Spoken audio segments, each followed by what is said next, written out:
This is a dangerous video. You know, I have to be careful with how I speak about this, okay? Because quarantine 2020 was both a scary time, but today we're going to focus on the really fun times, all right? The fun parts of quarantine 2020.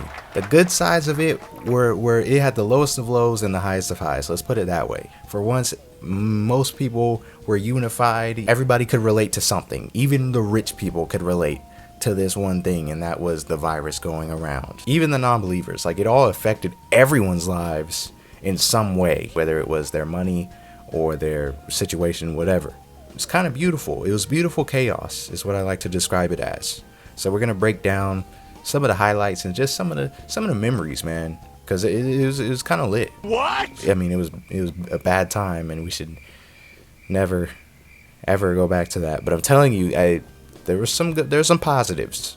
It wasn't all bad. I remember, so I was actually in the 8th grade when they cut off the school year, you know, and they went on the infamous 2-week break. Like, we were just getting back from first semester, so this is after maybe spring break or something, I don't know. So maybe right before spring break, they were like, yeah, man, we're gonna take a 2-week break, okay? And everybody heard the same message. Everybody remembers the exact day it was, which is crazy. It was March 13th of 2020. Everyone remembers that date. That's what's insane. Everybody knows where they were. I remember where I was. I remember the exact class I was in. It's like schools were shutting down around, and then it was just a matter of time until we got the message, we got the alert that we were gonna have to take that 2-week break. So they send us all home, and that 2 weeks becomes 2 months. It was a long time. So we switched to online classes. Man, the online classes was some of the funniest stuff ever, you know. First of all, none of the teachers knew what they were doing. None of them knew what they were doing. Like, I'm telling you right now, we were so limited to just Microsoft Teams, and that's about it. You know what I mean? Maybe Zoom. And none of them knew how to work anything. The assignments were sloppy. The teaching was sloppy. Nobody was paying attention. The teachers would randomly ask questions to the class like, hey class, so what do you think about this? Or what's the answer to this? And nobody would talk. And then don't get me started on the classes that would require you to have the face cam and the microphone on, man. I mean, the amount of excuses that came out of that. Oh yeah, my camera's not working, or this, my computer. Dude, the excuse of my laptop or my computer is messing up was, oh my gosh, it was moving like prime LeBron, prime Wilt Chamberlain. You know what I'm saying? Like, just crazy numbers that excuse average, man. Because you, like, what are they gonna say? What are they gonna say if you say, oh, my laptop's lagging, it's not letting me do this, do that? What are they gonna do? They can't check it. They can't.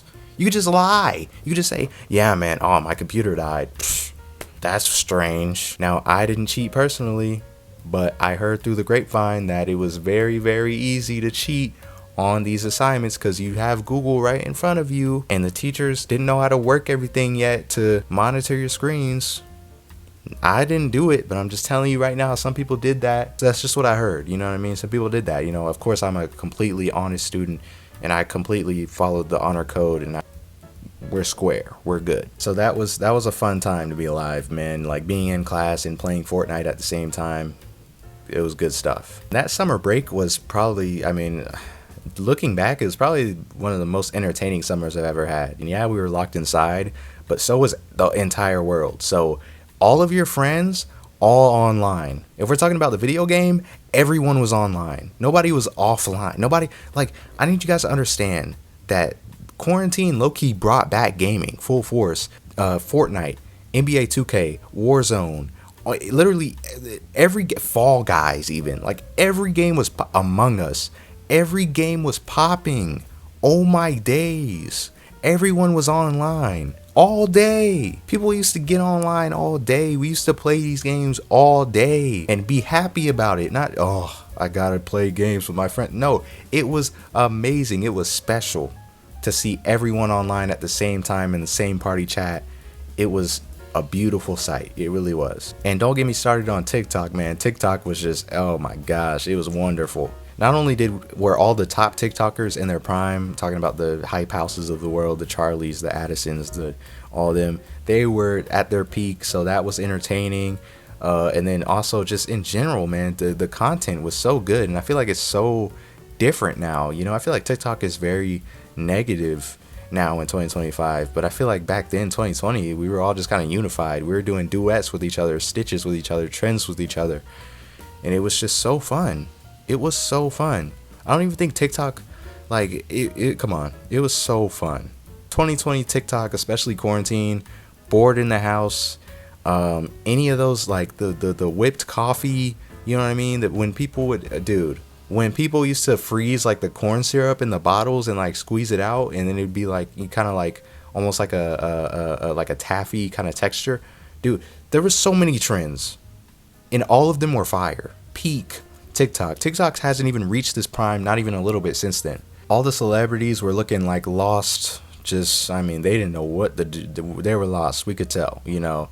I remember the celebrity Zoom calls when, you know, the casts of like TV shows would reunite on Zoom, and everybody used to do like talk shows. You know, people who had like ongoing talk shows or TV shows had to do everything over Zoom. Man, what a time to be alive, bro. Like, this is insane. There was just an overall internet boom, you know what I mean? Like, the YouTubers came back and they were posting like every day. Streamers came back. This is what brought streaming back into the mainstream. 'Cause, like, you know where streaming's at right now? Everybody wants to be a streamer. Everybody's going crazy. It wasn't like that all the time. Of course, streaming was around for a long time, but 2020 was like boom. Like 2018 was a boom. 2020 was like everyone, because everyone's at home. What else are you gonna do? It just made too much sense. Everybody was on there going crazy. I want to say media as a whole, video games, music, movies. The movies that were filmed in 2019 that, you know, finished editing in 2020. When all the sports, you know, places tried to come back, the NFLs and the NBAs, man, the NBA bubble, man, that was the last time my favorite team, the Lakers, actually did something in life. You know what I mean? Outside of the Western Conference Finals run, but then they got spanked by the Nuggets. But that's, I'm not here to talk about that. I'm here to talk about how the NBA bubble, man, was something so different and odd and great. It was great gameplay, great hoops, man. I just have to say it. It was special, especially as a Lakers fan. We did that for Kobe, man. That was a special run. LeBron and AD were like two-headed goat. They were like this.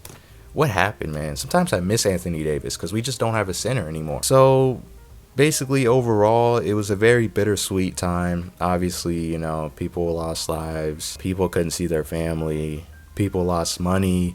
People lost their jobs. People lost all types of stuff. But if there's anything positive we can focus on, it's the stuff that I named just now. It wasn't 100% bad. I don't think that's ridiculous to say.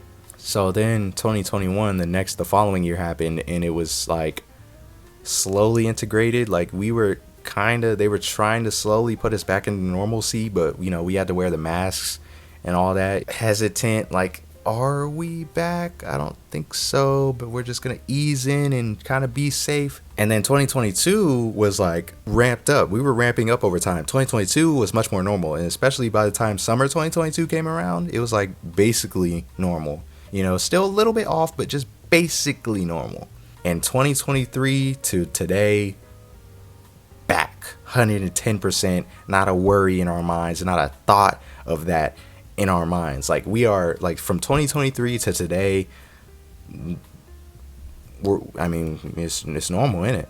Times are still crazy, but maybe, I don't think it's ridiculous to say that it's not as crazy as it was in 2020. And that's that. Let me know what you guys think about 2020 in quarantine specifically as a whole. Good memories, bad memories, just let me know. Let's talk about it.